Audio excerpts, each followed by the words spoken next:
I expected that things were going to happen so fast. I expected that the money was good money. Like when they say they are paying you 1,000 something dollars, in your mind you're like, ah, Omo, I have arrived. That's like ₦1 million in a month. The reality is that money is nothing. That money is nothing. It's nothing because in reality, when you do the calculation and look at how much they claim they want to pay you or how much is on paper and the reality around you, you realize that you might have to borrow money from people at home if you want to live, some kind of life. So the second, that's the reality number one. Reality number two, or the myth number two, is I thought that all the houses in America would be pom pom pom, like as in pegs, bang, peng, peng, peng houses.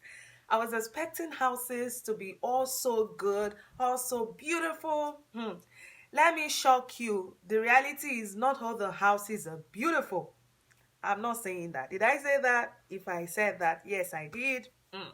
Not all the houses are beautiful. You see some houses, you'll be like, oh, if I am in this house and I'm doing my live video, people would think I'm suffering. Oh my God. That was the reality, right? My thought, the myth, the expectation is the houses will be all beautiful. Not all the houses are beautiful. Say that in the comment section in your own voice. Tell me what I just said. Not all the houses are what? Not all the houses are beautiful. Not all the houses are beautiful. Some houses that are so beautiful, you will pay through your nose.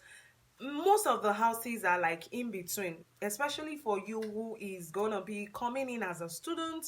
It's not like you have all the money to. No, so let me make this more specific. When I mean that not all the houses are beautiful, based on your budget or the pocket or what they will pay you, you can't aim for some apartments, right? You can't aim for some apartments. I think there's a video I recorded about the apartment thing, and that is also on this YouTube channel. That's also on the YouTube channel. You can find that video, and you can also check the thread of the group, of our group. If you're on the group, the Facebook group, you should find it there you find it in our section. There's a place where we put contents, and then if you're on my page, you also find it there. Or I would, if you can't find it right now, you'll find it later. So the reality is not all the houses are beautiful. Just like I thought the houses were going to be all fine. No. Myth number two, boom. Not all the houses are beautiful. And the reason is because you cannot aim for some apartments based on your pocket. If you look at your pocket, you ask yourself, can I actually afford this apartment? You can't, except you want to steal. And that's the reality. So let me give you an example. So when I was hunting for apartments, I had a budget. I had a budget of between $400 to $500. In your mind, you wonder and say, if I calculate $400 to $500, that's a lot of money. Even back home in Nigeria, please, somebody should do the calculation. $400 or between $400 to $600, you will find apartments within that range. If you're going for apartment of there are no $300 apartment you will even see. The $400 one safe, they are not so spectacular. The $500 they are not so fine, but you can manage it. The 600, 700, 800, 900, 1,000, those are houses. Excuse me, if they are paying you 1,000 something and you're going for an apartment of 1,000, like, what are you thinking? Maybe you will the only thing you leave from America is nothing. Oh, that's about 300K. Somebody just did the estimate, right? So the reality is the apartments here are expensive. If you're bringing your the mentality, no. If you're trying to calculate the amount in your local currency or in the currency of where you're coming from, whether Nigeria, Ghana, South Africa, Zimbabwe, or anywhere from Africa, the money is a lot of money if you calculate it. Because in Nigeria, if you are in an apartment of 300K, you will live large. You will live large. You will live large. But here, a 300K apartment, you are living like a pauper. Like, you are not even there. You're just living. It's just like living in a face me and slap you. Yeah, man. Even though they will say it's an apartment, but every apartment has level. Every apartment has level. In fact, houses here in Tuscaloosa are even fairly cheap. If you go to some major cities or major cities or states like Georgia, New York, you will not see. They will start from say 600 and above. So here, if you see an apartment of 600, 650, 700, they'll still be good, decent, but not not not that, not a classy place, but a decent place. So as an international student, the second struggle is trying to find an apartment that will fit into the budget or into the stipend that you would get. So if you're thinking that because they're paying you 1,005, you want to start living large, or maybe they're paying you $2,000 and you want to start living large, sorry, think about the expenses that you have to deal with every month. Myth number three. Myth number three is I came in with the mindset that the money was going to be able to take care of the bills here and I'll have enough to save. But I realized that the money is not a lot. And the reason why I got frustrated again is because of the bills. Hey, my God, bills every month. You will pay bills, oh. Please, can you hear me loud and clear? If you can hear me, somebody should say I can hear you. If you can hear me, somebody should say I can hear you. The bills are so much, like, oh my God, I don't know how to say this. I want bills here. Somebody should interpret what I just said in Yoruba. The bills can kill. The bills, hell, Osenobua. Those bills, Chinekemo. Aye. They can kill somebody. Those bills, all the qua crazy, all the qua annoying, walai. That's the word. Those bills, shege that is canio, walai. Those bills are really, they're really killing. So the myth number three was or is, I thought that the bills were not going to be so expensive. And I thought I would, after removing my rent money, I would still have good money. So if, for instance, my income monthly is 1,005 and my rent is, say, okay, I eventually got an apartment, and where I am right now, I pay 595 per month. That's per month, though. So that's like almost one over, what am I saying, Seth? More than 1/3 of my income is already going into rent monthly. You can imagine how can I send money to village people? How can I send money to great grandma? The money self gone. It's not enough. So that's why you must learn how to profit in millions. I always emphasize the need to have a side hustle, something that you're doing online that you can monetize even if you come into the abroad. Don't come and say I did not tell you. No, I'm telling you now. That hustle, that baking skill, that sewing skill, that hair making skill, don't drop them at the airport. Put them in your traveling bag. In fact, don't put them in that bag you put inside the plane. That carry-on bag, put it inside so that you're carrying it everywhere. Let that mentality of making money come with you so that you don't feel that, yes, I have come to the abroad. I can now calm down. All my problems, they are over. Sorry, the bills here will, if you don't have a business sense, the bills here will remind you of the need to be enterprising. And that's why I always tell scholars that from home, think of something you can do aside from whatever plan you have about studying abroad. Monetize your skill. Digitize it more than monetize. Digitization is even more important than monetization. If you digitize your content, value, and what you share, it will bring money. So digitization is something you need to think about even before you leave the shores of Africa. And that is the essence of studying abroad, to make impact. You don't want to come here and start giving family people excuses and saying, the money is not plenty. Who told you? We they listen. Nobody will listen to that one. No. You come here, the expectation, it has gone to ground 100. The expectation is so high, and if you're not careful, you're going to be offending people. You'll be so annoyed, so depressed.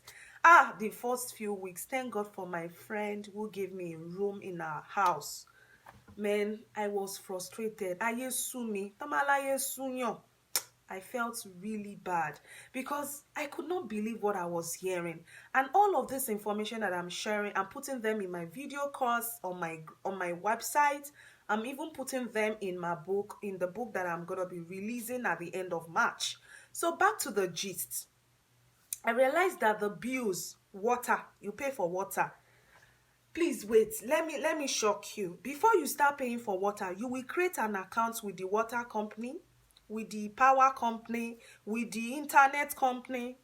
Which one again? You will create an account for everything. Water company, internet company, power company. You will not create for dustbin. At least the apartment will take care of trash. For some good apartment, they will take care of the trash. But you create an apartment with, sorry, you create an account with power company, that's electricity company. You pay, you open an account with internet company and the water or water. Water is water company.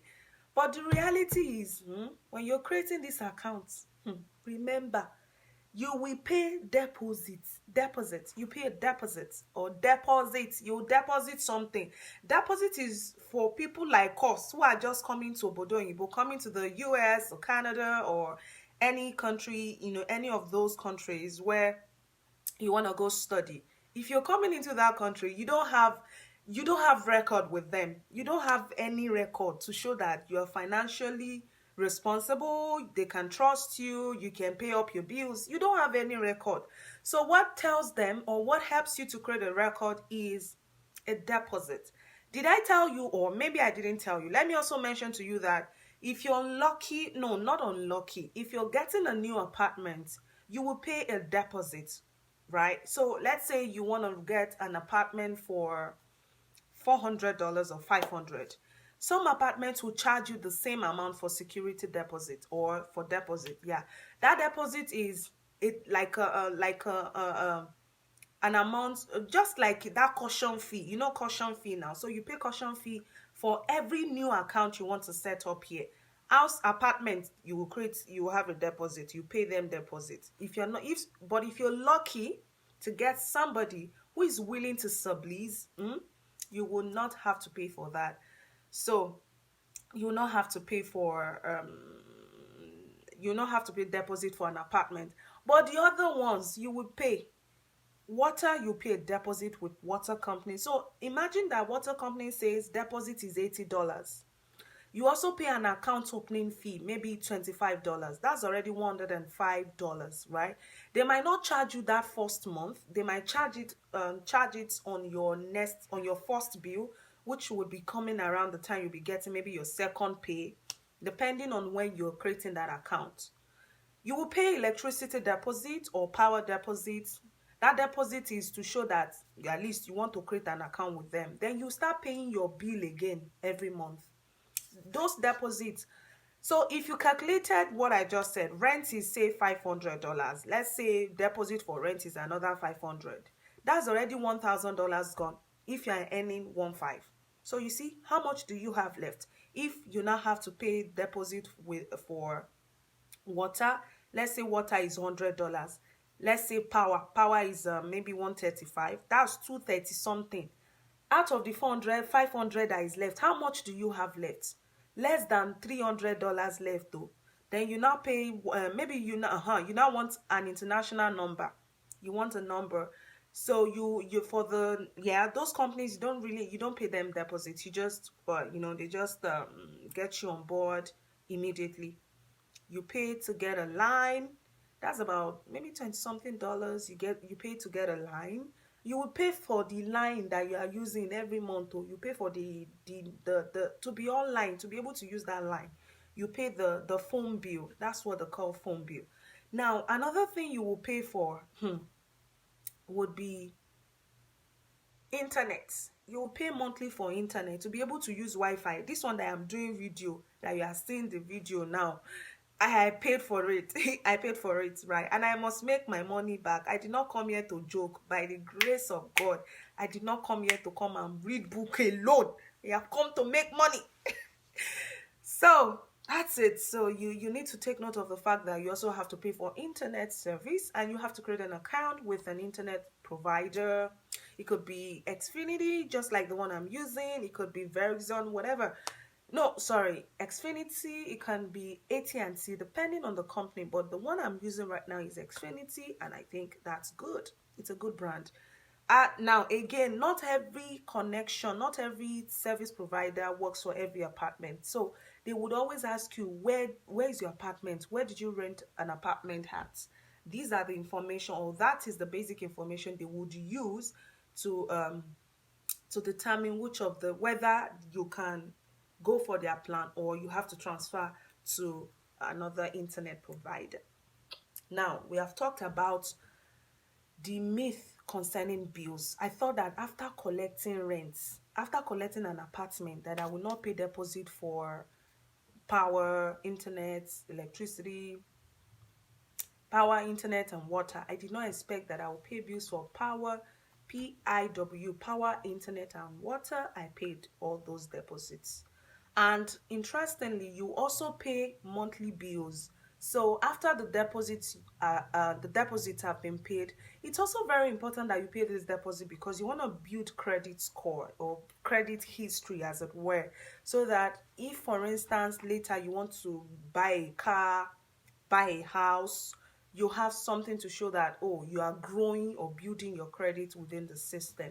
And I think that's very important. So what else? How many myths have we talked about? Can somebody share that quickly? I've talked about a few myths. Let's talk about, we have few minutes to go. We have about 10 more minutes to wrap up the session, and then I take questions. So let's talk about other things that happened. Another thing that I didn't think that I would have to I didn't think that it was going to take so much time or it would require so much to get a social security number. So in my mind, I've heard about social security number, but I thought that, well, I come here, apply. In fact, I thought that the card would be waiting for me. I didn't know that it would take time. And I didn't expect that everything that I was going to ever want to achieve in the country was going to be wrapped around getting a social security number. Social security number, or SSN for short, became like your ticket for getting anything done in the country. You want to rent a house, they will ask you, do you have a social security number? If you say sorry, I don't have, they'll say sorry, you're going to pay the entire deposit. Or because you don't have a credit score, you don't have a credit history, you pay plenty money. The social security number helps you to cut down on some costs, or maybe there are places where you'll be required to pay money. You might get a waiver for having a social security number. Not just that you have the social security number, but your credit score shows that you are not in debt, you're not bankrupt, you're doing well, your credit score is good. They would give you certain opportunities. So let me list those opportunities. You can easily buy a car if you have a good credit score. You can easily buy a house, I already talked about. But what you really need as you're coming in is, after settling down for a couple of months, just like I'm doing, getting a car becomes very important. It's not everywhere you can walk to. So let me share another thing. I already talked about the social security number thing. I'm making this very quick. I also, how many myths have I covered? So the first one I talked about is me thinking that the money would be plenty money, the rent thing shocking me, the deposit palaver shocking me, the bills shocking me. For now, I'm talking the social security number giving me headache. Like, I did not expect that everything was going to be about social security number. Six, I was going to share the sixth myth. So myth number 6, or that became reality number 6, is that I didn't know that people can be missing. You can be lost in America. In fact, I went missing. Like, I really went missing. If you know you can hear me, please let me know. I went missing. What did I say? I went missing. I got lost. Ọmọ ìyá jọ̀tá mi, mo sọnù dànù. I went missing, no, like I really went missing. So how did I go missing? I already got the apartment that was subleased to me by somebody who was moving out. It's a 6 month lease. I brought my stuffs in. Luckily, my good friends gave me rides at different time. Me, I was doing fine girl. They were giving me ride to the apartment. So after they helped me move my stuff, I went for class one of the days from my friend's place. After my class, I wanted to come to the apartment to maybe go from the apartment to the agent's office. I didn't go to the apartment, so I said, there's no point. Maybe I know my way now. As a Niger girl that knows that if you go like this, that's where you are going. In my small mind, I didn't realize that the roads, you can't just assume that because you saw the way the roads were connecting that they are so close. Or maybe there's a building you are seeing from afar and you say, shebi le kinini nye. Sorry, oh, it can be looking so close, but it might be so far away. And one bad thing is if you have no address, people would not be able to help you. Interestingly, I didn't even know the address of where I was going, like, the way people would relate with or relate to. So I kept walking. In my mind, I typed the name of the place on the Google map. Directions, I clicked on directions. I still got missing. As miss them, I went missing. Oh my, yeah, like I felt so bad. I said, God, Jamila America, mo tún lọ sọnù. I went missing. Oh. Like, I felt really bad. I felt really emotional. I almost cried, but I did not cry. But I felt like, see, tears were inside my eyes. They were not just dropping like this. When I didn't know what to do, I had to keep walking. No, I had to keep walking. I kept walking. When I see that I'm going towards dead ends, I just turn back, go back to the main road. At a point, I stopped using the map. When I stopped using map, I still kept walking. At the end of the day, God, I realized that I was out of, like, I'd gone out of the way. How do I explain?